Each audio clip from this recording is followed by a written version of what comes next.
और अब हम जिस खबर का विश्लेषण करेंगे वो आपके पूरे परिवार की सेहत से जुड़ी हुई खबर है। आपको जानकर हैरानी होगी कि आपके भोजन की थाली में से जरूरी पोषक तत्व गायब होते जा रहे हैं। यानी आप जो खाना खा रहे हैं उससे आपका पेट तो भर सकता है लेकिन पोषण नहीं हो सकता। नेशनल इंस्टीट्यूट ऑफ न्यूट्रिशन ने इसी वर्ष एक फूड कॉम्पोजिशन टेबल तैयार किया है, जिसके आधार पर इंडियन डायटिक एसोसिएशन यानी आईडीए ने भारतीय थाली से जुड़ा एक रिसर्च किया। इस रिसर्च के मुताबिक पिछले 30 वर्षों से भारतीय भोजन की ताकत और उसके पोषक तत्व लगातार कम हो रहे हैं। आपने अक्सर बड़े बुजुर्गों को यह कहते हुए सुना होगा कि पुराने जमाने में भोजन की बात ही कुछ और हुआ करती थी। हर चीज शुद्ध होती थी और आपका खाना शरीर को लगता था। बड़े बुजुर्गों की यह बात अब सच साबित हो रही है।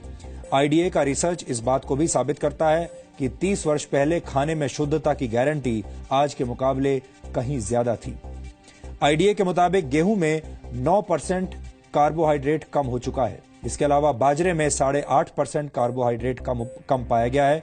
पिछले 30 वर्षों में मूंग की दाल में आयरन कंटेंट 6.12% कम हो गया है, जबकि मसूर की दाल में प्रोटीन 10% कम पाया गया।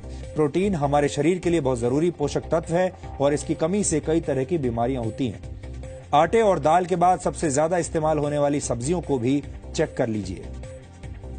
नए जमाने के आलू में विटामिन बी, मैग्नीशियम और जिंक की मात्रा पहले से कम पाई गई है। टमाटर में विटामिन बी, आयरन और जिंक की मात्रा में 66 से 73% तक की कमी देखी गई। फलों की बात करें तो सेब में आयरन कंटेंट पहले के मुकाबले 60% कम हो चुका है। यानी लो हीमोग्लोबिन और एनीमिया से पीड़ित लोगों को सिर्फ सेब के भरोसे अब नहीं रहना चाहिए। इस आंकड़े को देखने के बाद कई पुरानी कहावतों से आपका भरोसा उठ सकता है। अक्सर कहा जाता है an apple a day keeps the doctor away, यानी एक सेब हर रोज खाने से आप स्वस्थ रहते हैं और डॉक्टर से दूर रहते हैं। लेकिन इस दौर में ये कहावत भरोसा करने लायक नहीं रही, क्योंकि सेब के अंदर पोषक तत्व अब कम हो चुके हैं। आईडीए ने इस रिसर्च को तैयार करने में नेशनल इंस्टीट्यूट ऑफ न्यूट्रिशन के फूड कॉम्पोजिशन टेबल का इस्तेमाल किया है। एनआईएन ने 528 तरह के खाद्य पदार्थों में मौजूद 151 पोषक तत्वों की जांच की है। इस इंस्टीट्यूट ने 30 साल पहले भी एक फूड कॉम्पोजिशन टेबल तैयार किया था और उस समय के खाद्य पदार्थों में न्यूट्रिशनल वैल्यू आज की तुलना में काफी ज्यादा थी। एक्सपर्ट्स के मुताबिक खेतों में पैदावार बढ़ाने और फसल को बीमारियों से बचाने के लिए पेस्टिसाइड्स और खाद का ज्यादा इस्तेमाल किया जाता है और केमिकल के ज्यादा इस्तेमाल से भारत की मिट्टी में पोषक तत्व लगातार कम हो रहे हैं, जिसकी वजह से खेतों में उगने वाले अनाज, सब्जियों और फलों के पोषक तत्वों में भी गिरावट आ रही है। भारत की मिट्टी में जिंक की मात्रा 43% कम हो गई है। इसी तरह बोरॉन 18.3%, आयरन 12.1%, मैग्नीशियम 5.6% और कॉपर 5.4% कम हो गया है। जाहिर है, जब फसल को पैदा करने वाले खेतों में ही पोषक तत्व कम होंगे तो खाने पीने की चीजों में न्यूट्रिशनल वैल्यू भी कम मिलेगी। इस रिसर्च के मुताबिक ऐसे अनाज, फल और सब्जियां खाने की वजह से आपकी सेहत पर अब फर्क पड़ रहा है, असर पड़ रहा है। आपका शरीर कमजोर बुनियाद वाली उस इमारत की तरह है जिसमें हमेशा रोगों की आशंका बनी रहती है। भारत एक उभरती हुई आर्थिक शक्ति है। भारत दुनिया का सबसे युवा देश है। एनएसएसओ के मुताबिक भारत की कुल जनसंख्या में 47 करोड़ से भी ज्यादा लोग कामकाजी हैं, लेकिन भारत धीरे धीरे बीमार और थके हुए लोगों का देश बनता जा रहा है।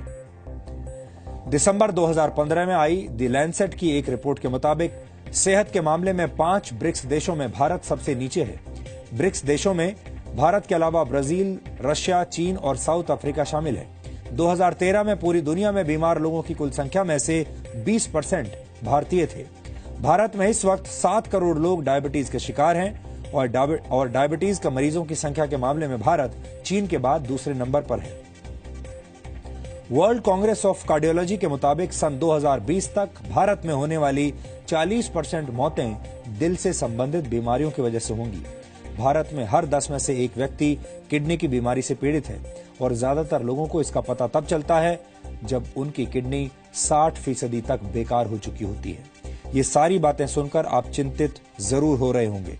आप सोच रहे होंगे कि एक तरफ भारत के लोग बीमार हो रहे हैं और दूसरी तरफ हमारे भोजन के अंदर मौजूद पोषक तत्व भी कम हो रहे हैं। ये एक तरह से दोहरी मार है। लेकिन इस विषय पर हमारा आज का वीडियो विश्लेषण देखने के बाद आपको थोड़ा लाभ जरूर मिलेगा और आप ये समझ जाएंगे कि मौजूदा दौर में शरीर में पोषक तत्वों की कमी को कैसे पूरा किया जा सकता है। हर वो चीज जो चमकती है सोना हो ये जरूरी नहीं है। आपकी खाने की थाली पोषक तत्वों के मामले में आपको धोखा दे रही है तो ये भी हो सकता है कि चमकता हुआ टमाटर, चमकती हुई सब्जियां भी आपकी सेहत पर भारी पड़ रही हों। वैज्ञानिक चेतावनी दे रहे हैं कि मार्केट में अगर आपको टमाटर ज्यादा चमकता हुआ नजर आए तो बहुत मुमकिन है कि ये हाइब्रिड फार्मिंग के नाम पर केमिकल्स और आर्टिफिशियल वैक्स की देन हो। इनसे भी दूर रहने में भलाई है। रीजंस हैं, एक तो हम जिस तरह का एग्रीकल्चर करते हैं, जिस तरह की टेक्निक्स यूज करते हैं, बहुत इंटेंसिव है, तो probably there is not enough time for uptake जिसमें कि सारे न्यूट्रिएंट्स वहाँ पे एब्जॉर्ब हो।